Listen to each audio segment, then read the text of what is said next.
Hey guys, Ephemeros here.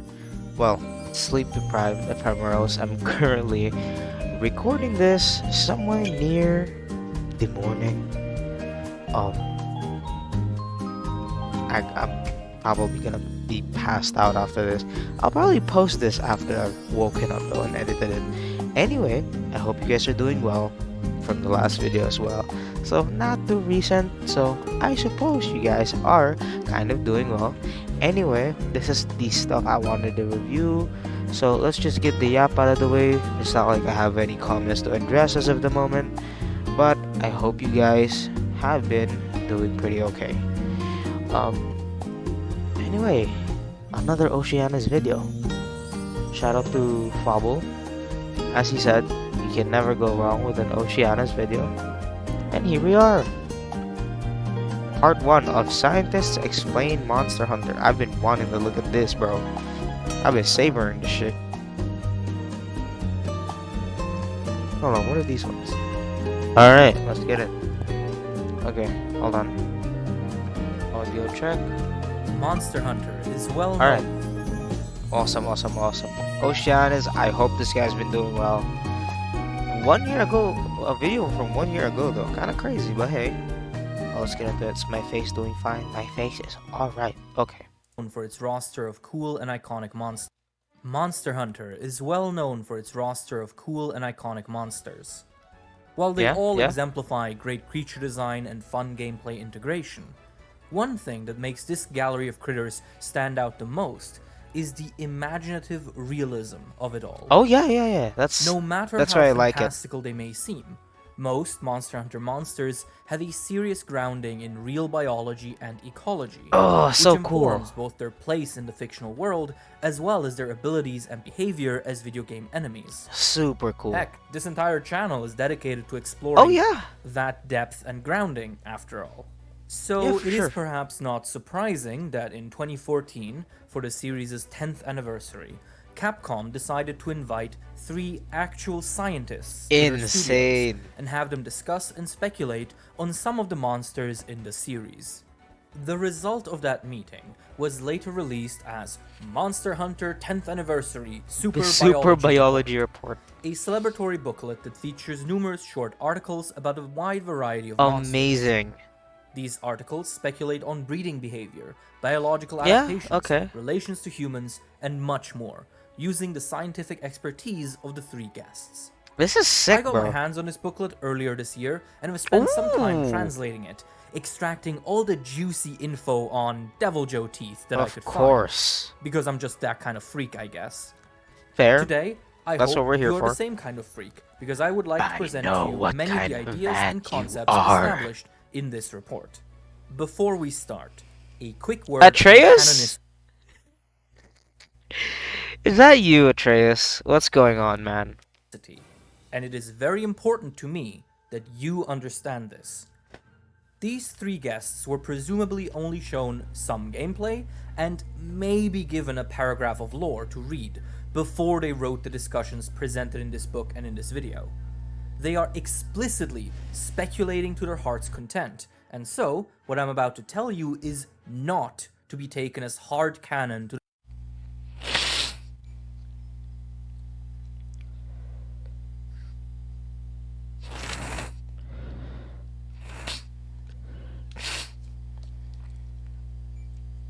the Monster Hunter universe. These are fun ideas, explored through the lens of experts, not hidden lore secrets. Yeah, fair. If you like an idea presented here and choose to believe it as I mean, part they're of just your speculating, right? headcanon, I couldn't and wouldn't want to stop you. Just be aware that this book is not meant to be taken as serious canon. Yeah. Anyway, let's get started. Aha! Our classic couple, the Rathian and The book Rathalos. starts with, who else? The Raths. Of Professor course. Kobayashi begins by making a few anatomical assumptions. Looking at the legs, the femur and the tibia of the Raths are essentially the same length. A leg structure like this would imply reduced mobility on land, as the leg-bone ratio seen in most terrestrial animals yeah, they fly a usually lot, right? favors a length discrepancy between the bones. By comparison, Kobayashi notes that the wings are large and slender, making them ideal for long-distance flight. The bat-like structure of the wing, where bony phalange prop up a flight membrane, is considered as a sign of superior aerial mobility. Yeah, He that's also pretty notes spot that on. based on what they've seen from the game, the Wraths seem to mostly use flight in short bursts though, which might contradict these assumptions. He also observes the Wraths' head spikes, noting they seem reminiscent of those found on Pachycephalosaurus. He theorizes that this crown serves a dual purpose, protecting the back of the neck, especially against aerial attacks, and as decorations for social interactions. The next section focuses on a fun little excursion. How might the ability to spit fire work? Kobayashi begins by emphasizing that no creature in the real world has ever been known to be able to produce and maintain fire by purely autobiological means. Yeah, The major hurdle I mean, you've got like things like the bombardier beetle, but it's not like there's just an actual bomb, right? It's more of like a chemical attack. to this ability is the basic physical reality of chemistry. Yeah, At maintained temperatures exceeding 45 degrees Celsius, the structural proteins vital to bodily functions begin to warp and distort, causing lethal damage rapidly. So, whatever organ would be tasked with producing the flame would would have be to be very constructed by strong. specialized proteins resistant to heat. Oh yeah, Then, Kobayashi describes another obstacle. We generally call the ability to spit fire fire breath, which implies a connection to the lungs. This would make the structure extremely dangerous to the user. They would have to yeah, use specialized mechanisms to both prevent fire from entering the lungs when inhaling yeah, and yeah, to yeah, yeah, prevent yeah. fire being produced by accident when exhaling. True. Considering that, Kobayashi proposes that Wraths and other fire-breathing monsters might have a secondary air organ that can expel air Oh, independently of regular lung-based respiration. He closes this section by briefly discussing the Wrath's sexual that's fair. I mean, you've seen like I forgot what creature it was, but I'm pretty sure I've seen like or heard about a creature with like two stomachs because one of them is specialized for something else. dimorphism. The Rathian spends most of its time prowling the land and securing food, and as such is heavier and bulkier than her mate. Rathalos, meanwhile, spends most of its time in the air and is tasked with protecting the nest and the territory, and is much lighter and more slender as a result. Yeah, they're like a assault force. Tigrex. The Super Tigrex cool. section starts with a focus on the monster's environmental flexibility. The fact that Tigrex is repeatedly stated to not have changed much over its evolutionary history might be considered a sign that its body is already perfectly adapted to the life it leads. Yeah, yeah, yeah. The Tigrex might simply not experience much selective pressure anymore. Not much. This Yeah, is followed if up that's with the happening. question of how the Tigrex can survive in both hot deserts and snowy mountains. Kobayashi points out that Arctic regions are essentially deserts anyway. There is little rainfall and drinkable water is rare, as most of it is frozen. So many of the rules for desert survival also apply to Arctic zones. Crucially, because both sandy and snowy deserts are so harsh, they may lack large predators, with the inhabiting species specializing more on True. surviving the environment itself. I mean, yeah, it doesn't make sense to be a large predator if you're in the fucking dunes, whatever. If you're in the fucking desert biome, essentially, because you just let more sunlight hit you, like you're gonna dry out a lot faster. The Tigrex may thus exploit this by venturing into both kinds of deserts to establish dominance over an Smart. unprepared food chain. All it would need for this kind of life is a body that can survive both dry heat and excessive cold, as well as excellent mobility, which the Yeah. Tigrex seems to have. This section closes with one of the funniest exchanges in the book. Whoa, what happened? Do you think that a Tyrannosaurus rex could eventually develop into a Tigrex? Ah! Nope. To not leave the Nope. interviewer hanging entirely, Kobayashi muses that while there's no way that an actual T-Rex would ever evolve into anything resembling a Tigrex, their jaws are still quite similar between the two. One might consider this a kind of convergent evolution, wherein two unrelated species develop similar features to suit similar needs. It's like what's that one phenomenon where things keep evolving into into crabs? Tuna crabs, you have, well, the original species of crabs as well. You have mantis shrimp, which are crustacean like essentially. I forgot what it is. Is it car oh, whatever, I forgot.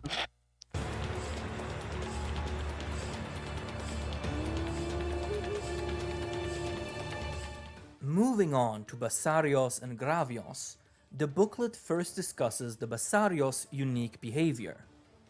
Why would a creature of such size and defensive ability choose to simply hide and sit still all day? Good point. Kobayashi has a possible answer.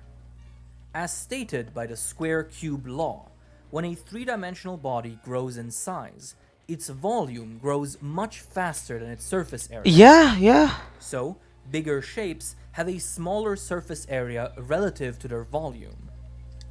In living things, surface area is a key factor in temperature regulation. Yeah. That is how heat enters and leaves. That's what I'm saying about the sand stuff. You're not gonna be a huge predator in like a sandy biome if you're just soaking up heat. It's inefficient. It's gonna kill you. Body primarily. For a large creature living in hot zones such as the Basarios, this is both an advantage and a disadvantage. Oh, you look sick. Heat does not easily enter the Basarios' body, insulating it against its magnetic environment. Fair, yeah. However, heat produced inside of its body also doesn't easily exit it. This makes overheating a serious threat, and so, Kobayashi argues, the Basarios adopts a lifestyle that minimizes movement. By hiding and That's laying fair. around, the Basarios avoids producing heat by moving, and its natural camouflage protects it from conflict. It's like the fucking ancients from God of War. If anyone has seen one of those, like, for the first time while you were playing, tell me how it went. Was the camouflage good? Did you not see the ancient there? I thought that was fucking horrifying. Kobayashi observes a similar possibility with the Gravios' heat beam. To successfully live in an environment such as a volcano, yeah, the heat beam looks fucking gas. Insulated against heat, or have a method of expelling excess heat from the body. The Gravios' heat beam could be a form of the latter method, where firing off the laser cools down the monster by letting all the heat out at once.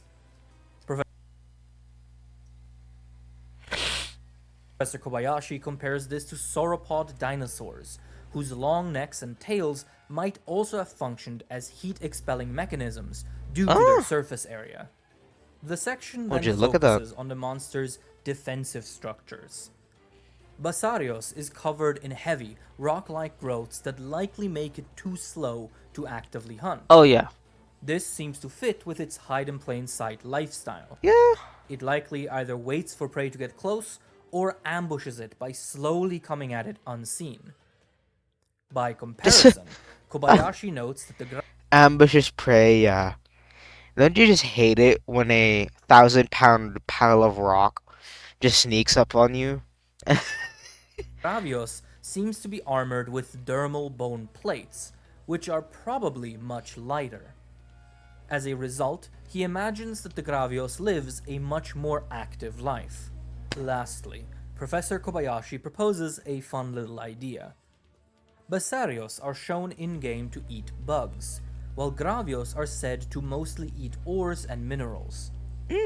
The structures like Oregon. these two food sources are quite different, however. So, he muses that the Basarios might have a traditional stomach when it's young, but might then lose that organ as it grows into a Gravios, where the stomach is replaced with organs that can then break down rock and ore. Barioth! Oh, I wanted to see this. Super cool biological build, by the way. Like they're the ones using the saber-tooth fangs. That's absolutely cool. The next short section is about Barioth and begins by describing its body. It notes that while its arms look like they could be mammalian, the arrangement of the shoulder joints caused those arms to be sprawled out to the side, a key reptilian feature, rather than Oh, pointing really? directly downwards as it would in most mammals. Kobayashi also takes time to point out the Barioth's tail spike, which reminds him of the Thagomizer found on Stegosaurus. Oh yeah, He those were also pretty fucking briefly lethal. discusses childcare. In Arctic regions, it's considered more efficient to have fewer offspring and then raise them carefully to increase their survival rate. Oh, yeah. Based on that, Barioth might only produce 2 to 3 children at a time, and then nurture and parent them for a long time afterwards, similar to how polar bears handle their young. Holy No shit. Barioth section would be complete without discussing its iconic tusks. Kobayashi Yes! endeavors to determine who these Those are fangs, right? That's not a tusk. Don't tusks come from the lower jaw side of the mouth and then protrude forward or upward? Or forward to upward? That's not. Aren't those like basically fangs? tusks would be used against. Their length, curvature, and rigidity Very leads him to saber-tooth believe like. that these impressive weapons are not particularly useful against larger creatures or other rival Barioth, but are instead a key hunting feature, ideal for killing. Yeah, I remember like I'm sorry for pausing so much, but I remember when I was like googling stuff, like I was just curious about like why the fuck did saber-tooth, tigers have the saber teeth? And from what I gathered, it's apparently for a killing blow, not an actual, not an actual combat adaptation. Because if it were, it would be much, much smaller, thereby making it tougher. Because the thicker and and the longer you go with a bone, the less rigidity it has, unless you compensate with enough thickness, right? But if you use that in like a combat adaptation, the fangs would just like break right off. So apparently it was for like a killing blow instead of like, a it, instead of like instead of it being used for like an actual like combat scenario where you have to tussle around and shit. Smaller prey Because they in just a break right single off. strike. Yeah, yeah. That's what I was saying. Gigginox. Oh, I haven't seen this. I thought this was just a Kezu. Ooh. Professor Kobayashi begins this Horrifying, by by the way. discussing the Gigginox unusual habitat. Animals with slimy, semi-permeable skin, such as frogs, generally avoid the cold as much as possible. So to Oh, find yeah, the true. Gigginox in the tundra is quite odd. Kobayashi proposes that it might have an auxiliary mechanism to produce heat inside of its body, and that this mechanism Oh, requires wow. it to sit still. This might be why it spends so much time glued to cave ceilings. Oh. This lifestyle likely causes a sluggish transition period between resting on cave ceilings and moving around. Yeah? Thus, Kobayashi wonders if the Gigginox might be particularly vulnerable when startled out of its lethargic, heat-generating state. He is then asked about the Gigginox insane reproduction rate, where it can lay a Gigi sac and have its young spawn from it within seconds. What the fuck? Kobayashi emphasizes that there is no known creature in our world that can reproduce this rapidly. That is insane. By the way, in terms of like reproduction stuff, you'd have to have, I don't know, man, like axolotl tier cell regeneration or cell generation in this case. Because have you guys seen like um a a a cell multiplying up close? Like it's insane, man. It multiplies by itself and becomes bigger and bigger and bigger and bigger and bigger. until there is like so much of it that you start recognizing a being that's actually forming. But for it to do that in seconds, that is utterly insane. and proposes a possible explanation. The Gigginox might be viviparous, meaning that it holds its Viviparous? Oh, I see. offspring within its body until they are nearly fully developed, as seen in Yeah, humans. that would make sense. Oh The yeah. Gigginox might be, at any given time, full of already developed Gigi that just need to be Gigi. expelled through these Gigi sacs. So in essence, this ability is not the Gigginox laying rapidly hatching eggs, but rather it giving birth to a I pile of see. already developed juveniles. Okay, that makes a lot more Next, the sense. book discusses the way that Gigginox see. Like their relative, the Kezu, Echolocation? they have degenerated and presumably useless eyes. Instead, Gigginox sense their environments by sensing minute differences in temperature, allowing them Oh. to spot and track prey. Kobayashi compares it to the heat pits found in many snakes, which serve the same purpose. Lastly, Kobayashi briefly discusses the way by which Gigginox clings to walls. He assumes that Gigginox might use small hairs on their body to increase contact surface with the walls and ceilings it climbs. These structures then might work similarly to how they do in geckos, where increased surface area exploits the van der Waals principle, where small objects with enough surface area Intermolecular charges attract each other, allowing adhesion between small, very. Oh, wow. Wow. that are close to each other That's a are thing? attracted to each other by weak intermolecular forces. That's insane. Kobayashi wonders if maybe the belly of the creature might thus be covered in these tiny hairs. Zinogre. This guy. The Mr. section Lightning. focusing on Zinogre, This the is gonna most be popular interesting. monster in the series, is kickstarted by Professor Kobayashi discussing its limbs.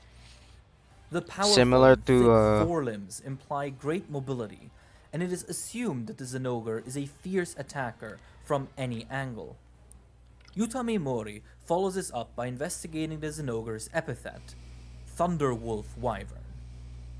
While Zinogre certainly looks like a wolf in some aspects, its body Yeah. structure and habitat do not lend itself to pack hunting and social life, such as that True. of real wolves. Instead, Mori compares Zinogre more to a tiger, a lone predator that leaps onto its prey, pins it down, and then delivers the final blow. Next, the pair sets its eyes on the Zinogre's considerable muscle mass.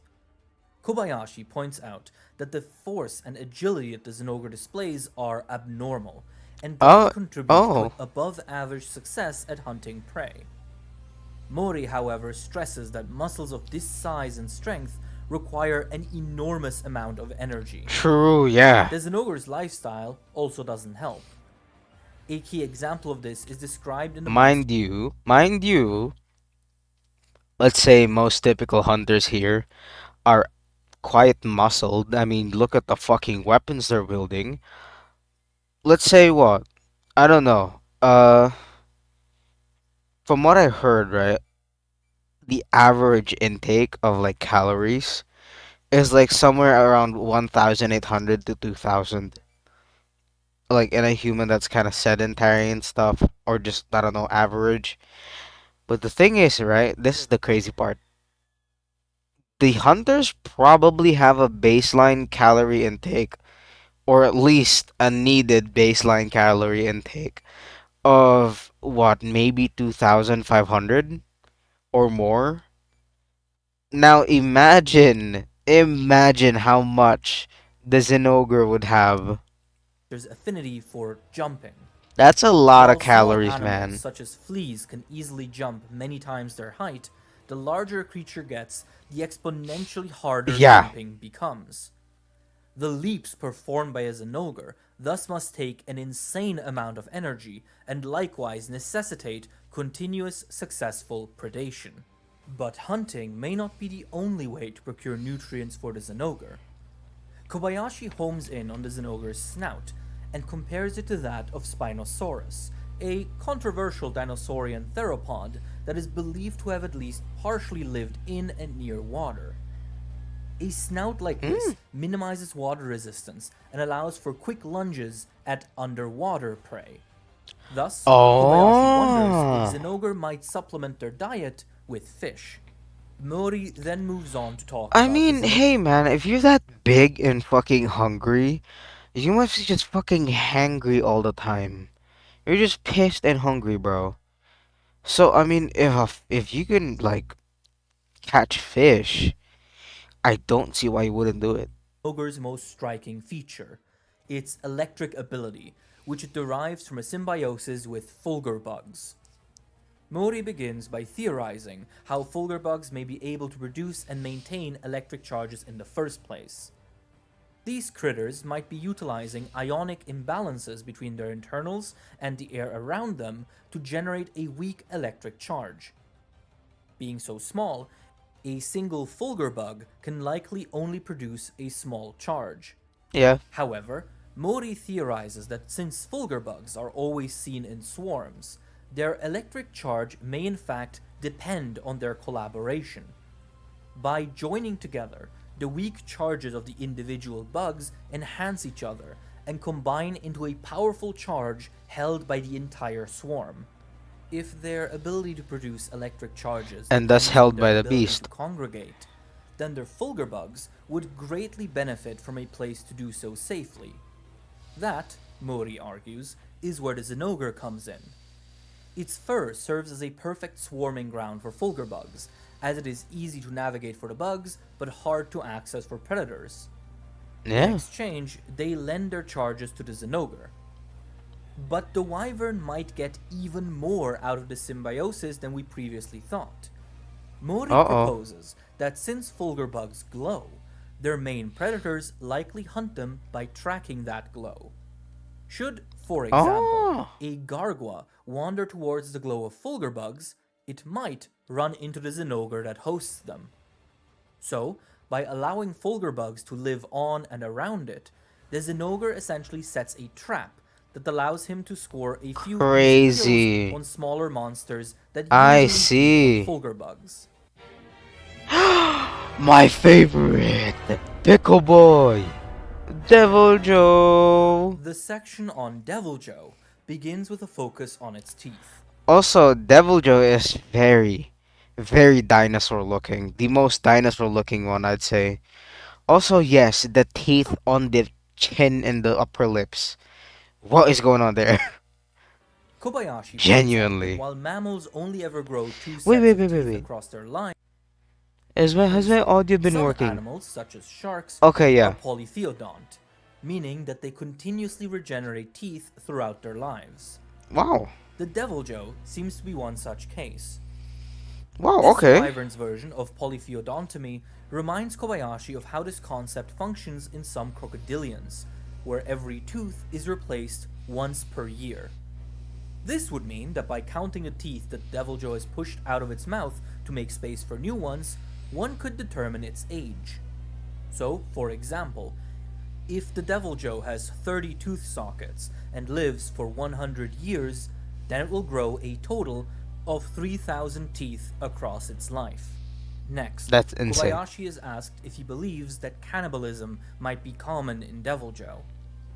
He replies that cannibalism is often associated with high population density, which doesn't seem to be a factor for a solitary, rare, nomadic Deviljho. Yeah, a He Deviljho can, however, looks imagine huge. that cannibalism might exist among Deviljhos as an expression of dominance. Oh, whereas yeah. large individuals might kill and feed on a smaller rival as a result of territorial aggression.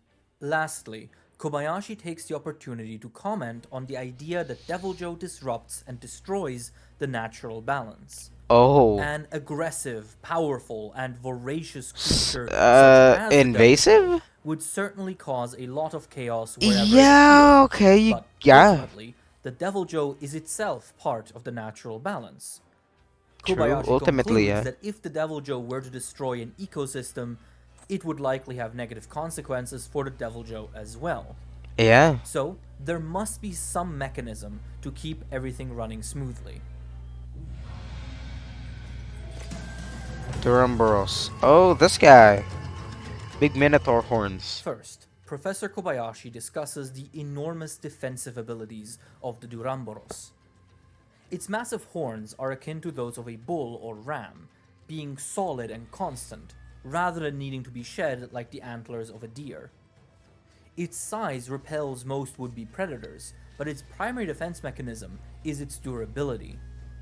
The Duramboros hump is like Yeah, a fair. camel's, able to store nutrients over a long period of time. This, according to Kobayashi, would enable a lifestyle where the Duramboros is unlikely to put itself in danger, as it can sustain itself with its hump. It can also likely traverse arid It's almost environments without camel-like. much difficulty. Its enormous body structures might also have implications for mating behavior. Yeah, maybe. Kobayashi theorizes that both the massive horns and hammertail probably evolved initially as weapons to be used against enemies and rivals. For sure. However, their current size and the decorated angles of the horns seem to have developed over time not for defense, but to attract mates. The larger the Yeah, hammertail, very the more plausible. horn ridges, I love the these likelier scientists, a male man. Duramboros is to catch the eye of a female. Thus, to Kobayashi, this looks like a case where the initial function of a physiological adaptation has changed as the body has evolved to be more decorative. It's like oh wait. It's like a fiddler crabs. I mean, obviously their bigger claw is still functional, but it is also used to attract a mate. I'm pretty sure, or maybe my autism is failing me. I'm kidding. I'm not autistic. I don't think so.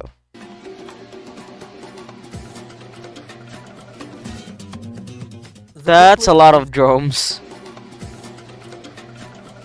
Great Jaggy. The booklet moves on to a small excursion into the ecology of 4 bird wyvern pack leaders: Hey, Monster Hunter Velocidrome, 1. Gendrome, Iodrome, and the Great Jaggy.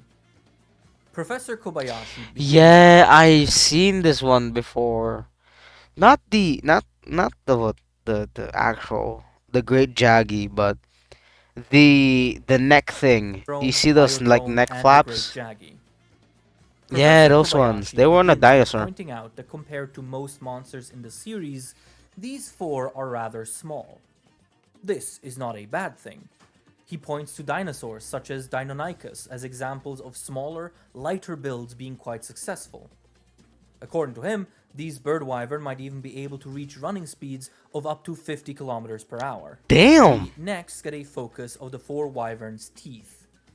They are noted to be narrow, conical, identically shaped, and spaced apart. Features that Kobayashi recognizes as potential signs of a fish-based diet. He compares Oh, like I see. it to the Okay. teeth found in gharials. Kobayashi then moves on to discussing the crests of these wyvern. For the Velocidrome, Gendrome, and Iodrome, their crests grow out of the head and extend past it. These ornaments are likely entirely dedicated to social functions, such Probably. as corralling pack members and signaling dominance. The crest of the Great Jaggy, meanwhile, is a frill similar to that of the frilled lizard. While it likely also serves a social function, Kobayashi asserts that it probably also works as an intimidation tactic and a method of temperature control. Yeah. Ooh, the Rajang. This I haven't seen before. Pretty sure. The book dedicates a pretty beefy section Oh, to Rajang, I know with this various one. insights by Yutami Mori. He I begins think. by thinking about how they reproduce. Rajang are said to be both rare and extremely territorial, which would imply a solitary lifestyle. Yeah, Mori naturally. theorizes that Rajang go to severe lengths to avoid meeting another of their kind. Perhaps they mark their presence with scent and pheromone glands to ensure that any fellow Rajang avoid crossing paths with them. This is due to their territorial aggression. A meeting would immediately cause a fight, which would be to the benefit of no one. This rule is only broken during the mating season, when males and females meet up briefly to reproduce. Mori proposes that, like in many solitary species, male Rajang immediately go back to roaming the lands alone, while the females give birth and rear the children by themselves. Juvenile Rajang might stay with their mother until they themselves reach sexual maturity. Mori then wonders why no mating behavior has ever been observed. He imagines two possible scenarios. Maybe Rajang migrate to a specific, unknown location to mate. If this mating site is out of reach for other species, including humans, it would make for a safe spot and explain why they have never been witnessed in the act. Another possibility could be that Rajang have much longer lifespans than previously thought. If that were the case, I forgot their lifespans were a breeding thing seasons here. might be very far apart and hard to catch. Simultaneously, Mori points out that there also have been no sightings of a female Rajang with a child. This might indicate that Rajang reach sexual maturity very early and only spend a short amount of time with their mothers. Apropos of females, Mori then moves on to exploring the sexual dimorphism of Rajang. The large horns would usually be a male trait meant to help establish social and sexual dominance, and females would either have reduced or no horns. But since Rajang spend much of their time avoiding each other, it's more likely that both males and females have horns for defensive purposes. Fair. They might also serve as a warning signal to each other. The horns create a distinct silhouette that other Rajang might be able to spot from a distance. Yeah, much and easier. adjust their Okay, path fair. accordingly. As for actual sexual dimorphism, Mori points at the size difference between small and large crown Rajang, wondering if these size Why are we getting an differences ass are shot, due Twin? to gender. Moving on from monkey sex, Mori then begins discussing the habitat and lifestyle of the Rajang. Their rarity and low population density might imply that any one Rajang has a voracious need for food, so one Rajang would have to occupy a wide territory to fulfill its dietary needs. They may also either require or just prefer rare prey, which would also cause this. The actual habitats they choose are quite interesting to me. That would explain why they're few. Being able to both live in Arctic and volcanic regions is rather special, and there could be a number of explanations for it. Mori points out that if Rajang can generate lightning, it can probably also control its internal temperature in the process by producing small currents that heat up its body. This adaptation would grant it fine temperature adjustability. On top of this basic physiological feature, Rajang might actually not need to survive in both Arctic and volcanic regions. Mori proposes that perhaps there are regional subspecies of Rajang that are adapted to their specific biome. So there might be an Arctic Rajang and a volcanic Rajang that look identical at first glance, but have subtly different body structures that facilitate life in their respective habitat. One final possibility that Mori explores is that living in these harsh climates may be a health necessity. Perhaps Rajang's immune system is particularly susceptible to certain bacteria or parasites that are commonly found in mild climates, but that die out in extreme heat or cold. So while they may be able to occasionally venture into milder areas, their extreme habitats may be a safety measure to avoid deadly infections. To close out this Mori turns his attention towards the Rajang's fur and its thunderous powers. Its you guys do have... on the fly is quite unusual for fur. It's like a Super Saiyan. Mori explains that for that to be possible, the hair follicle would have to rearrange the melanin pigments on it. This would mean that unlike human hair, which is made up of a living root and a dead follicle, the entire length of a Rajang hair would have to be alive, able to receive and execute signals from the body. That's insane. But Mori isn't satisfied with this explanation and proposes a more interesting hypothesis.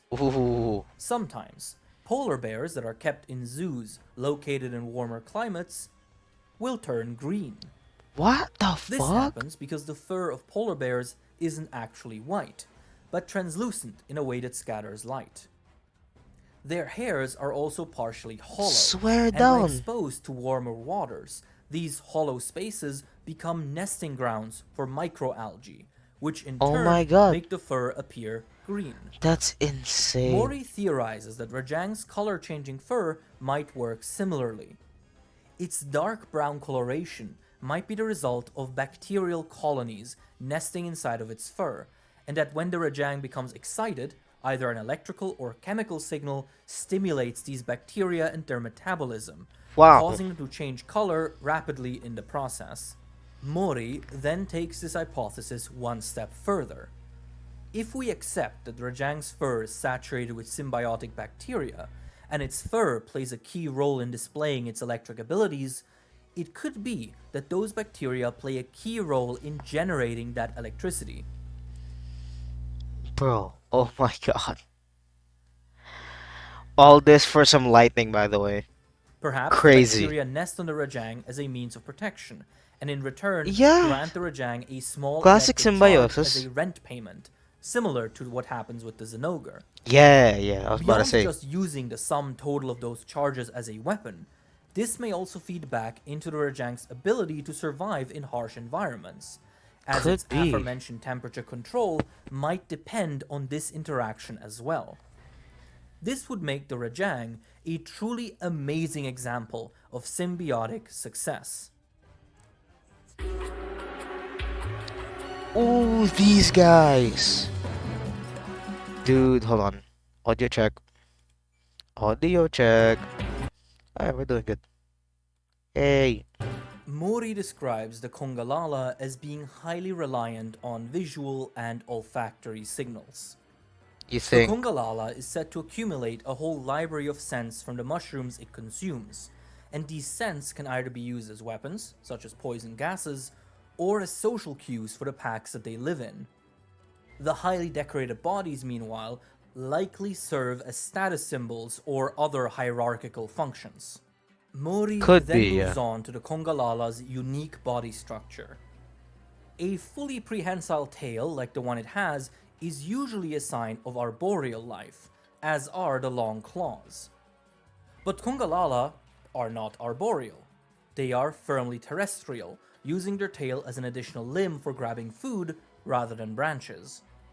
They can even stand on 2 feet for limited amounts of time. Mori ponders that the Congalala might have only recently evolved to life on the ground, and this adaptation began by Oh. using its tail to grab objects from the forest floor while using its arms to cling to trees. Fair Mori, enough. however, also notes how unusual its hands are. A core Yeah. defining feature of primates is that they have nails instead of claws, but the Congalala has long, sharp claws somewhat reminiscent of a sloth. This implies that the Congalala might have had a pretty unique evolutionary history. Next, Mori briefly discusses the Congalala's odd coloration. Pink is not a particularly good camouflage color in the jungle, but perhaps that is not where the Congalala is trying to blend in. The poison gas it emits from its mouth appears to be partially made out of small, colored aerosol particles, giving the smoke a coloration that might pair well with the Congalala's fur. So perhaps it is adapted to be able to hide well among the gas clouds it produces instead of the trees it lives among. What about the Lastly, mushrooms, though? Mori discusses the behavior and intelligence of the Congalala. Their ability to live in small groups and communicate via ornate decorations and distinct body language implies a significant degree of social intelligence. Oh yeah. Mori mentions that mutual social bargaining, the ability to negotiate needs among a group, is considered key in how primate intelligence developed, and that this may show that the Congalala is on the right track. Over the coming generations, Conga colonies might even begin displaying primitive examples of culture. One key behavior Ooh. Mori investigates That's is interesting. the Congalala's use of feces and farts as weapons. Yeah, This yeah, is a about known that. behavior in many animals, from skunks to hippos, and is often associated with an attempt to avoid direct confrontation. This might mean Fair. that Congalalas are I can't even blame defensive them. rather than aggressive, more interested in avoiding conflict than causing it. This would pair well with their ability to hide inside their own gas clouds, giving them a solid method of escape.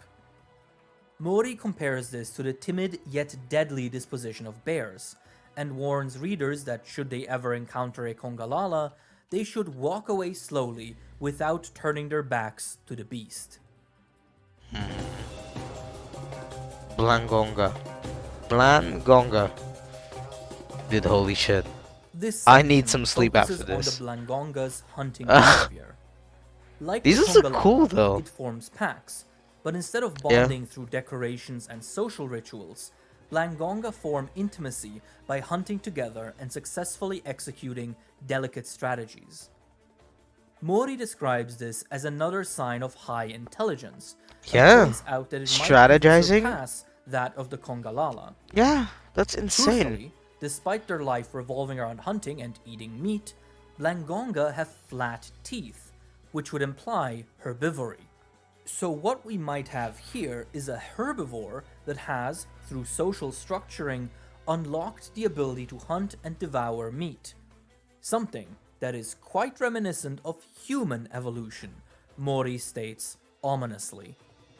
Uh-oh. Arzuros. Oh, this guy looks badass. He's like a honey badger.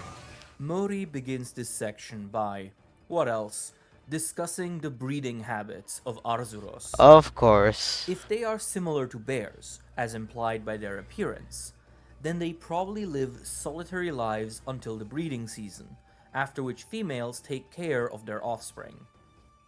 However, since Arzuros live in warm environments where food is available year-round, they probably don't hibernate, and as a result, likely don't have a set breeding season. So, in theory, female Arzuros with their cubs should be a somewhat common sight, as breeding can occur at any time of the year. This should be doubly true since the Arzuros seem to often venture near human settlements voluntarily, a very un-bear-like behavior.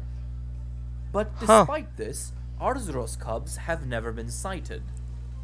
Mori wonders if this means that female Arzuros actually do perform a sort of hibernation, where they retreat into a burrow while their cubs are young. The long claws of Could the be a Arzuros lot are more generally possible with this one, interpreted to actually. serve as honey extractors from beehives, but they would also be quite useful in digging these childcare burrows, Mori argues. Yeah. Moving He's on, not wrong. the section discusses the potential evolutionary history of the Arzuros. Mori proposes that since the Arzuros probably evolved in tandem with its main food source, honey and bees, one can formulate a hypothesis regarding its body. The blue shells don't seem to serve any purpose at first glance, but one must consider that insects such as bees can see far beyond the typical visible spectrum.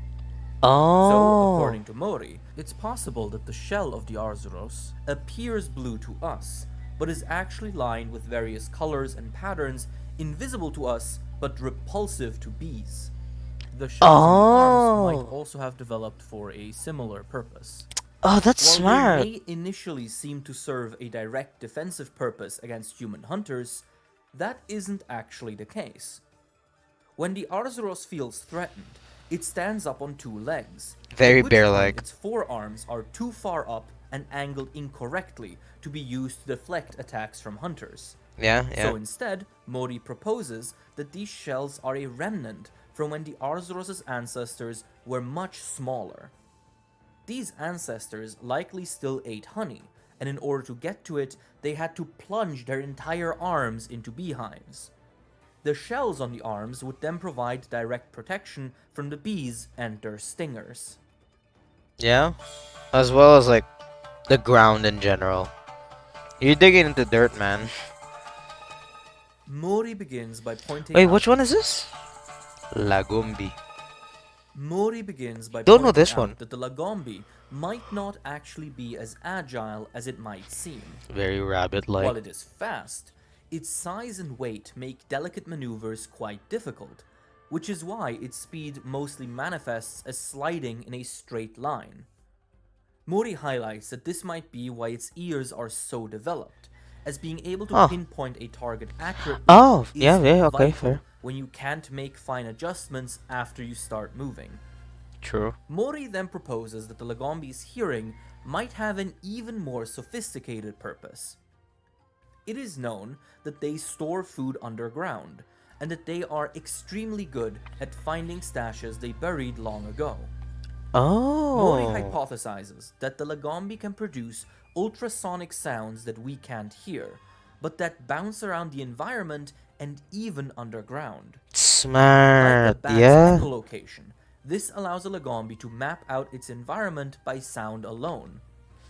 Moreover, by sliding on its belly, it turns its abdomen into a giant ear, as the underground echolocation can also be perceived by the exposed skin of its belly.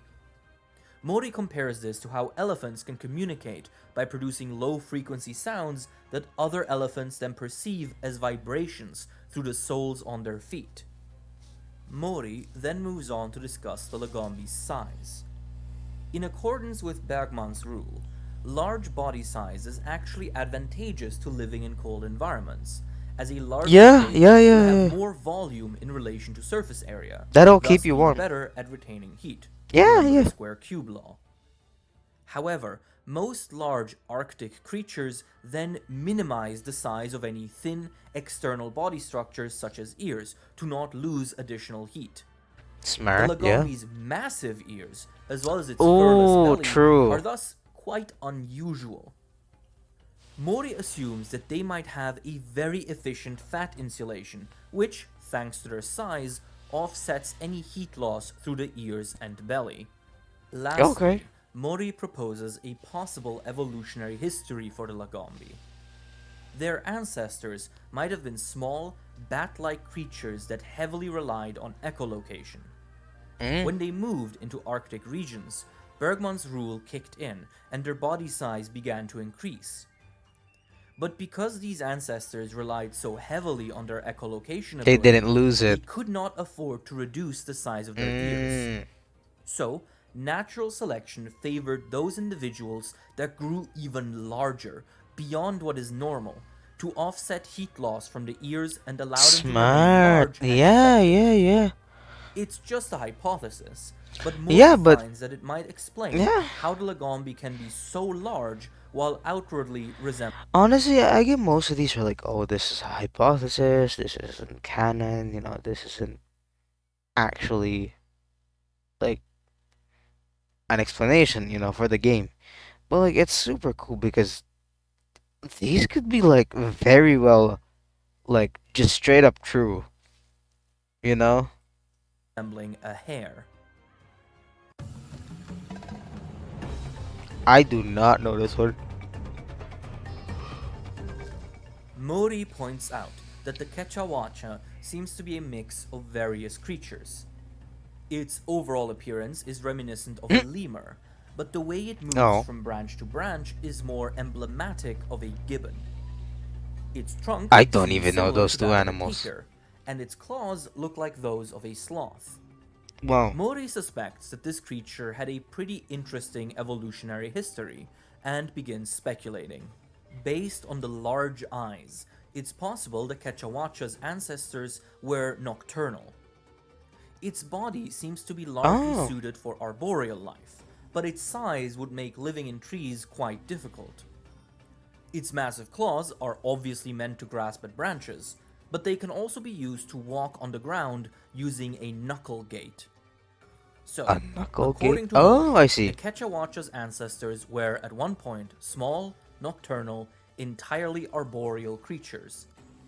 They likely had large those noses to tarsiers. help with tracking prey in the dark, and used a patagium membrane to glide between trees. As they became larger and heavier, they began spending more time on the ground, leading to the development of a quadruped knuckle gait. When on land, its forelimbs were occupied, and the ancestral Kecha Wacha was in need of an extra limb. This is when the upper lip and nose of the ancestor began to fuse into a large, highly mobile trunk, What able the to fuck? grasp and manipulate the environment. The reason such a chaotic evolution did That's not result genuinely in natural insane. selection externally, It's just so insane how these animals are like, you know what, I need this. And then they just evolve it out of their body like, okay, bro. terminating the Kecha Wacha, is likely that it also gave it many powerful adaptations. The claws and trunk are able to reach otherwise inaccessible insect nests. The size of the creature works as a deterrent to predators, and its flexible limbs allow for experimental problem solving and higher intelligence. Oh my Mori god, are then those takes the false time to give eyes? advice to readers and hunters alike. When encountering a Kecha Wacha, it all depends where that encounter takes place. On the ground, the Kecha Wacha loses much of its agility, and it struggles especially Yeah. with turning around. While it's still dangerous, a prudent hunter might be able to bait out an attack and then escape while the creature scrambles to readjust its body. But if you encounter a Kecha Wacha on top of a giant tree, surrounded by vines and branches, all you can do, according to Mori, is pray to God. I don't doubt it. But you can't forget, like, I can glaze the hunters and stuff. We're ultimately still human in this world, bro. Volvidon. Wow, this Mori I begins haven't by seen either. asserting that the Volvidon's similarities to Oh, armored mammals armadillo! such as I armadillos are knew it. probably a case of convergent evolution, unrelated species developing similar bodies Yep. in response to similar environmental pressures. Shout out crabs. There is even an example for convergent Oh, evolution producing mammalian armor in the real world, pangolins, which superficially resemble armadillos but are not closely related to them. oh yeah, they look Another spikier. interesting topic is that of the Volvidon's diet. It is said to be an insectivore, but maintaining a body of such size only through insects would necessitate near constant feeding. Yeah, Consider that the giant anteater, which is smaller than the Volvidon, has to eat around 30,000 insects a day to maintain its body mass. Mori proposes that the Volvidon might be employing a trick to pull this off. Insects are by themselves already highly caloric, but some become even more packed with calories right after they feed.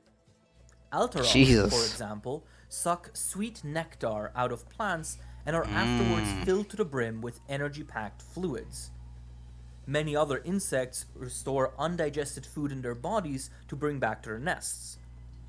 So if a Volvidon specifically targets insects that have recently fed on high energy sources, it gets the benefits of eating both the insect and those additional nutrients. This strategy could thus make an insectivore lifestyle viable even at this size. Mori also briefly theorizes on why the Volvidon's paralyzing spit doesn't affect the creature itself. true. The easy answer would be to simply say that the Volvidon is magically immune to it. Yeah, that would be the easy way out. The more interesting idea, however, is that the paralysis poison requires certain conditions to become active. Mori wonders if it might be dependent on the pH value of its surroundings.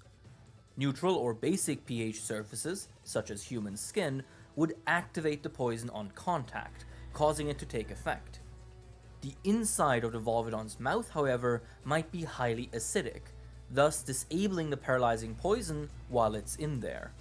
The section closes out with a brief word on the Volvidon's shell. Since it has to withstand the high temperatures of the Volvidon's habitat, Mori concludes that it is probably not made out of living tissue. Instead, he don't doubt proposes it. that the shell of the Volvidon is created by secretions from the beast's skin. These secretions Smart. harden and crystallize over time, forming the protective suit of crystal armor. The production Insane, of by these the way. secretions might also be how the gases that the Volvidon emits are created. Felines. Oh my god, these guys. Yeah, this book even includes a section on Fuck felines. yes. It begins with Mori trying to figure out how cats could ever develop to become bipedal. You know, yeah, He good explains good that question the ability already. to sustainably walk on two legs is a core aspect of humanity. Yeah. One prerequisite to achieve this is to be plantigrade, to walk on the entire surface of the foot and thus maximize balance. This is, for example, how bears are able to briefly stand upright, as they are plantigrades. But all cats, including felines, are digitigrades, as they walk only on their toes. This would mean that the actual surface area of the feline's feet that they can use to walk on would be significantly reduced compared to plantigrade animals. Mori argues that the key must be in the joints. Palicos are able to swing huge weapons with full range of motion on their arms and wrists. I forgot. So, it might be that the key adaptation that differentiates felines from regular cats is that their joints are heavily reinforced and abnormally strong. Super cats. This would mean that their ankles would be powerful enough to brute force bipedalism, despite the felines being digitigrade. Other physical adaptations, such as the tail functioning as counterbalance or the spine taking a more human-like S shape, likely provide additional support. Mori then wonders how felines might have learned to communicate with humans.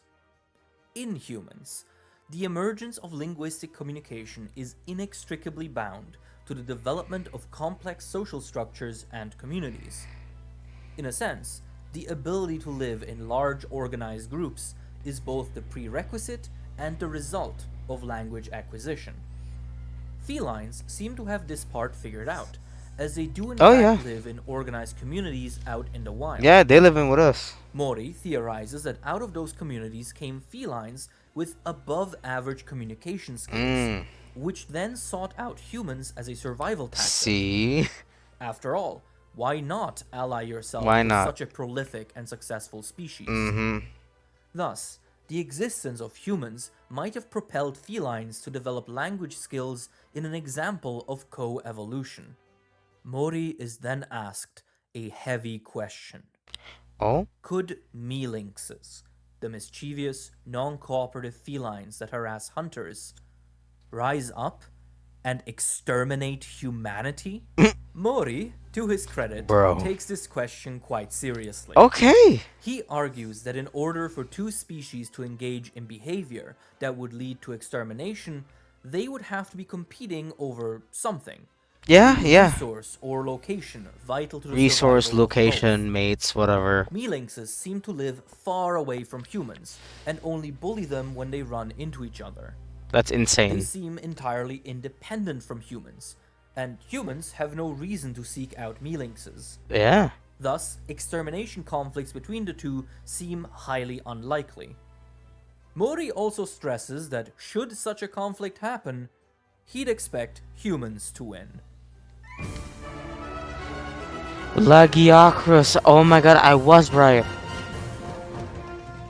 Muto begins the section on Lagiacrus by analyzing its dorsal growths. Sorry, my pronunciation is that they bugging. are likely elongated bony lumps connected to the electricity-generating organ of the Lagiacrus. Probably, yeah. Muto, however, doesn't believe that these growths are the only factor in producing this ability. Really? He proposes that in order to ensure the optimal condition for electric generation, the dorsal growths likely secrete a thin layer of mucus that enhances the charge and stabilizes it. Smart. Yeah, probably. That also gives these growths their luminescence, and the pulsing glow of the Lagiacrus might be a result of fluctuating densities of this mucus layer. This electric ability might not only be useful for combat though. Muto explains that a powerful tool like this would likely have many uses in order to justify the immense evolutionary cost of developing it. Yeah. The thunder organ probably also works the as a thunder sensory organ mechanism, wherein the Lagiacrus can sense prey by detecting the electrical signals flowing through their bodies. Insane, by the way. This might be similar to how the ampullae de Lorenzini function in sharks.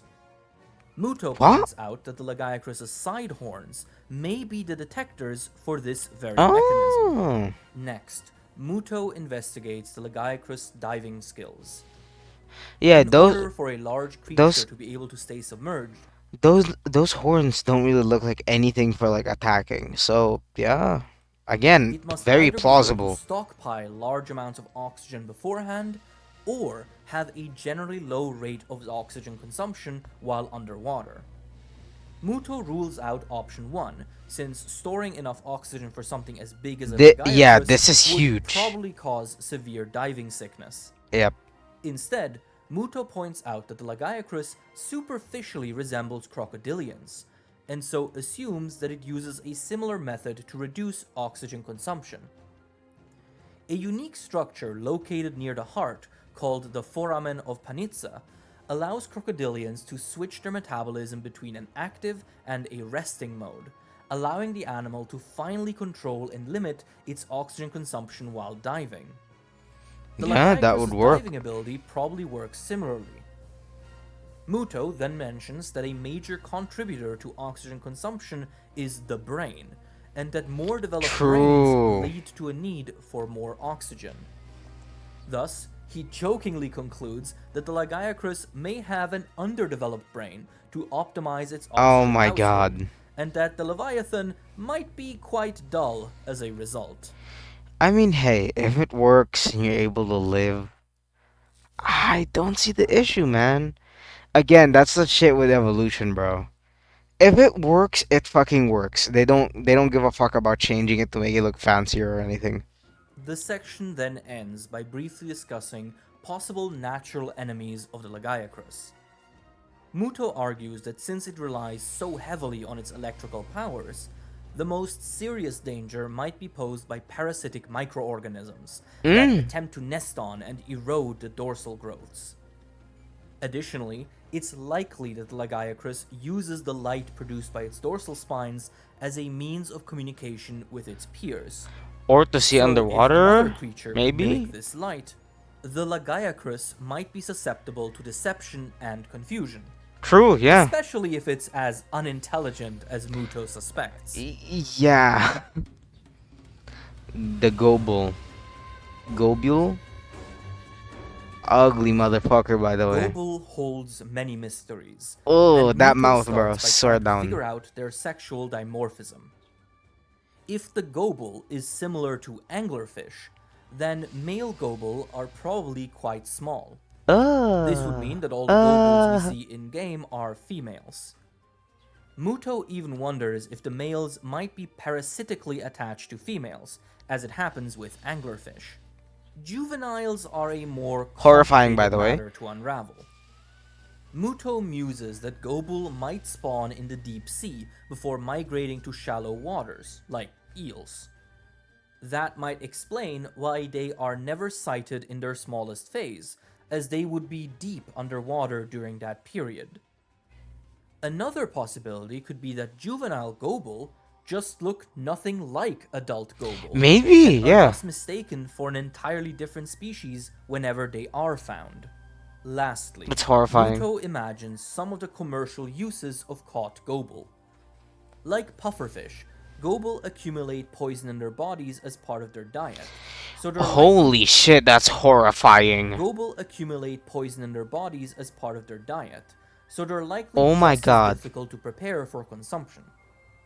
The Gobul's liver might be fat and oily, and Gobul oil might make for an excellent combustible fuel source. according Yeah, to Muto. okay, yeah, fair. The Royal Ludroth. Oh, I saw this in the size comparison video. This one is pretty cool. I don't know what the Royal growths on their Ludroth necks are, is though. known to be the male of the species, Okay. characterized by a massive spongy mane. Yeah. Muto explains that while there are no known let me just drink some animals water. that grow spongy tissue by themselves, there are some that use sponges for symbiosis. For example, pseudospongiosaurites, sponges that are often used as shelter by hermit crabs. Really? So perhaps the spongy mane of a That's Ludroth cool. is also a case of sponge symbiosis. Maybe. Wherein sponge organisms attach themselves to a juvenile male Ludroth and then grow while being fused directly onto the monster. Muto theorizes that Ludroth might even have specialized neck muscles, similar to those of frilled lizards, Yeah. which would allow it to move and control the mane somewhat. Muto then presents a pretty detailed hypothesis for Ludroth Also, that would make your neck quite heavy, so... Yeah, you need those neck muscles. mating behavior, based on his knowledge of the real world. At the end of the dry season, Ludroth congregate on remote islands, far away from any predators. The male royal Ludroths arrive first and immediately engage in territorial battles. The most dominant males divide the islands among themselves as territories, while weaker males are pushed out. Then, the female, maneless Ludroths arrive. Circling the islands, they carefully evaluate the manes and sizes of the male suitors, as well as the quality of their territories, before choosing their first mate. Any male might end up with an entire harem of females. Jesus Christ. As the breeding begins, males use the moisture in their manes to keep their partners hydrated. Shortly after, the females lay up to 4 large eggs near the shore, before getting right back to mating. Alright. This process repeats itself several times, Jesus and Christ. is subject to a lot of drama, Muto emphasizes. Yeah. Females will often migrate to a different harem after a few rounds, males might clash regularly as they try to usurp another's territory and harem, and the weaker males that were pushed out before might even sneak in and attempt to secretly mate with females in another male's territory. This process is extremely taxing on everyone involved, as neither the males nor the females eat at all during this time. Actually, Once the yeah, that frenzy would. dies down, everyone rushes back into more And they fruitful just- habitats to yep. rest, They just recover, fuck off. and refuel with food. Insane. At the start Yeah, of the makes rainy sense, though. season, the young Ludroth hatch. These juveniles must now take to the seas and grow strong enough to be able to migrate to warmer climates once the rainy season ends. Muto concludes that a breeding strategy focusing on isolated areas such as this is efficient because it provides safety for all parties involved. Yeah? The Jhen Mohran. Ooh. Look like an earth wyvern of some Getting sort. close to the end of the book, Oh my god, this is what I wanted to know about. Muto takes on the challenge of analyzing the mighty Jhen Mohran, starting Super with its huge. size. First, he notes that the Jhen Mohran's body shape is quite similar to that of a walrus. Using this and the official length measurements of the Jhen Mohran, Muto asserts that the Jhen Mohran likely weighs somewhere around 48,000 Oh my tons. god. That's almost 5 times the weight of the Eiffel Tower. Dude, a fingernail could fucking crush you. The realization of such a large number leads Muto into a very interesting question. How does gravity work in the Monster Hunter universe? Yeah, that's a good The Monster question. Hunter universe includes creatures of all possible sizes, ranging from completely normal to absurdly large. Yeah. Muto proposes that maybe gravity is not constant in this world, and that it is instead I mean, you did have that one. I forgot if it was Wyverian related, but you did have those one ruins that were like that had magnetic fields that did mess around with essentially the world's magnetic field as well, to the point things kind of just float around. separated into different gravity zones. Yeah, having okay, normal fair, Earth-like yeah. gravity, while others have much lower That's gravity. super cool. Low gravity Holy zones shit. might then allow for the evolution of enormous creatures Yeah. like the Jhen Mohran, free from the shackles of Earth gravity. Yeah, Muto 48,000 tons would be, even just like as an organism, would be a fucking hassle to move, man. asserts that the entire sand sea might be a low gravity zone, which would explain why the sand there acts more like water, allowing the Jhen Mohran to dive easily and the sand ships to sail across the sand surface as if it were an ocean. Oh, it does This make sense, idea yeah. would have some serious Crab, ramifications crab. for the entire world of Monster Hunter. Some monsters might, for example, migrate between gravity zones as they age, to take full advantage of their bodies. There may even be high gravity zones, where movement is much harder than normal. Muto wonders if hunters would use those zones as training grounds, That's what I was thinking about too. On some Dragon Ball shit. exercising their muscles under increased gravity to develop superhuman strength. Yeah, when I said at the start of this video that you should not take anything this book says as canon, stuff like this is what I meant. Yes. This is a wild idea and really cool, but unfortunately... Again, God, these are such cool ideas. And what's crazy is all of them are literally plausible because we're literally talking to a bunch of scientists here. So all of these ideas are entirely plausible, not man. supported in any actual canon. Yeah. Moving back to talking Still, about Jhen though. Mohran specifically, Muto is asked how he would go about determining the age of such a creature. The most obvious method would be to take a cross-section of the tusk and count the rings inside it like a tree trunk. The tusks thicken at regular intervals by developing a new, distinct layer, after all. Muto, however, notes that this might not be reliable with the Jhen Mohran, as its tusks are cracked and worn down by sand. True. The most thorough method would probably be to mark an individual with a scar and simply observe it across time. Muto then discusses the Jhen Mohran's feeding habits. Yeah, what does it even eat, bro? The scenario, according to him, is that it seeks out underground water springs while swimming through the sand. When it senses one, the Jhen Mohran scoops up the entire spring, devouring the water and tons of sand in the process. The digestive tract of the creature is likely a cornucopia of various bacteria that are able to extract nutrients from just about anything, including all the rock and sand the beast swallows. That is utterly insane. Bacterial synthesis of the minerals naturally found in sand produces highly concentrated mixtures the armor that the Jhen Mohran excretes through its skin, where these substances are hardened and polished by the beast's constant journey through the sand. Insane, man. Eventually, this leads to the surface of the monster being covered in large mineral and ore veins. This also plays into the next topic. You are what you eat type shit. Economical uses of Jhen Mohran. Muto assumes that since its body is likely saturated with symbiotic bacteria that constantly synthesize elements such as sulfur and iron, the meat of a Jhen Mohran is probably quite disgusting. The real value lies on its skin. Yeah, the materials. If kept alive, a Jhen Mohran is essentially a continually regenerating source of minerals and ore. Oh yeah. So Muto could imagine an industry focused around tracking Jhen Mohrans and routinely harvesting ores from He's not wrong though, yeah. We would deadass do that. Gore or Gore and Shagaru Magala. Or Magala. Kobayashi returns for the final section you're of the super book, cool. focusing on Gore and Shagaru Magala. Starting with Gore, the first feature he investigates is their blindness.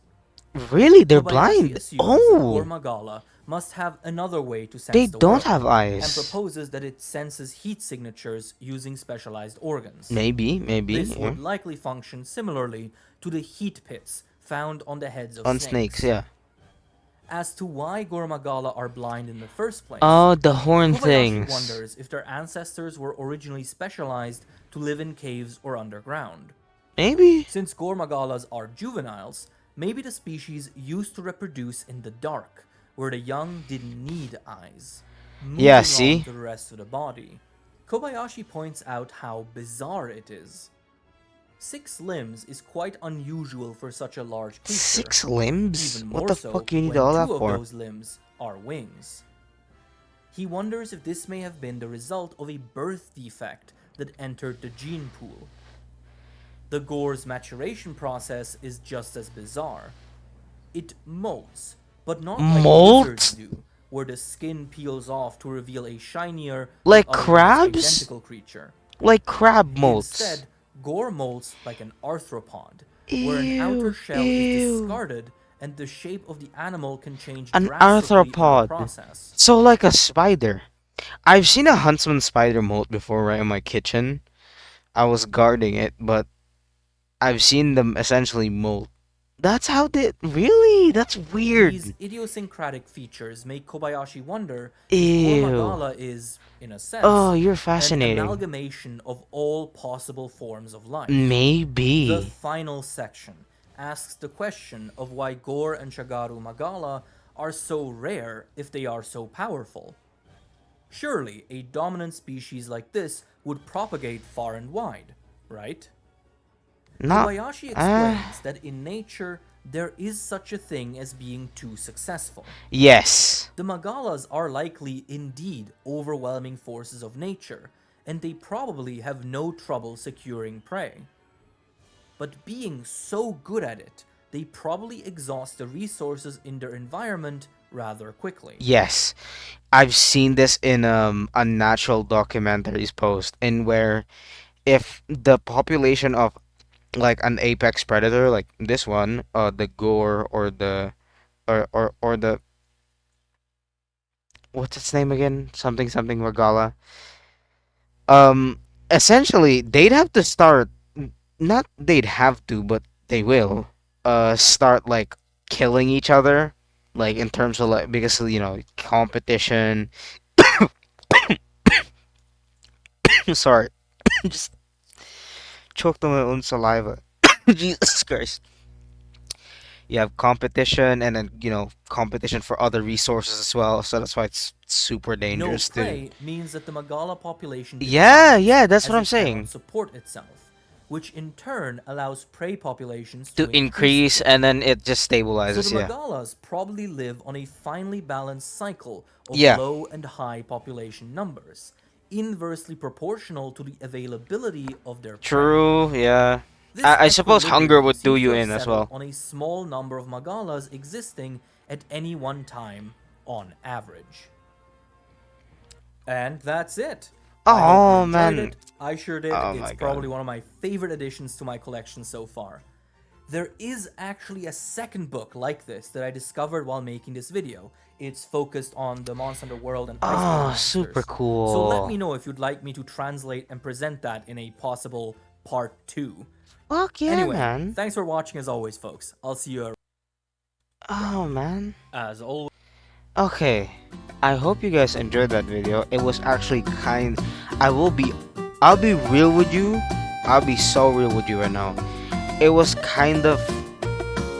Uh. Well, that's really just how I feel. The video was fucking amazing, but oh my god, it was quite a struggle to sit through it because like my body's like, hey, it's in the morning. We haven't slept yet. But anyway, I hope you guys enjoyed this. I definitely did, even though my ass is goofy and super sleepy. Um, and I hope you guys enjoyed the reaction I could still somehow output. I'm glad I could still, react for you guys. But hello, yes, what do you need? Hi, hi. Sorry, my cat is talking to me. Anyway, hope you guys enjoyed the video. This has been Ephemeros. I hope you enjoyed the double upload that I am about to do essentially today because another one is coming after this video. But for now, we'll end it here. Thank you guys for watching. Love you guys. See you in the next one. Bye bye.